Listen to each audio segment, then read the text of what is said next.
G'day guys, quick video. This could cover across different vehicles and not just this hose, but any hose on vehicles. Something to keep in mind when you're doing a bit of preventative maintenance. This one happens to be the PCV hose and valve on a 1FZ FE Toyota landcruiser 4.5 litre. It's in a 99105. So anyway, this is the hose for it. Now, I did notice when I was inspecting some hoses the other week, they're a bit stiff, so that I'll push down on it. You can see that that's with considerable force, and this is a new one, like a bit of wet spaghetti. That this one is like dried spaghetti. You bend it a bit too much, you're just going to snap, as it did here. This piece here just snapped off. This was from the PCV end. I was trying to pull it out.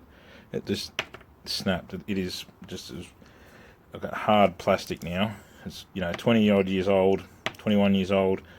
All the heat and all that kind of stuff under the bonnet, and rubber just gets old and perished. And the grommet that it sits in is no different. This grommet broke into 3 pieces when I was pulling it out. Same thing.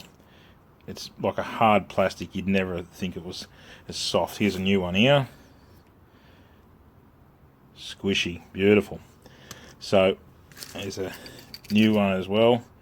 I mean, for the price of them, it's what, 20 something years old. I think all up, I've got some other parts, so postage wasn't that bad because I was buying a heap of other stuff.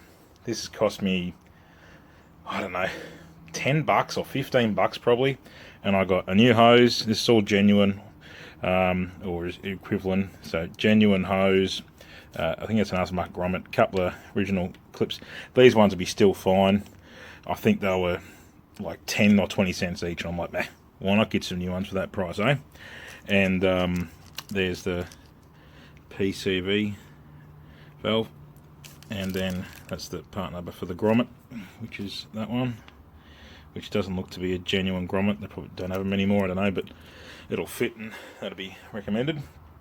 So just keep that in mind, guys. If you're out on the tracks, something goes wrong, you go to remove some hoses, and all of a sudden you've got a couple that snap. Then you got to MacGyver them. Now this one wouldn't end the world probably, but it's definitely just an idea. Fuel hoses, heater hoses, especially if you have cold winters and that, and then they do a lot of hot work as well. The different temperatures going up and down really puts a lot of wear and age on hoses and components like this. So just something to keep in mind. Alright, good on you, eh? Uru.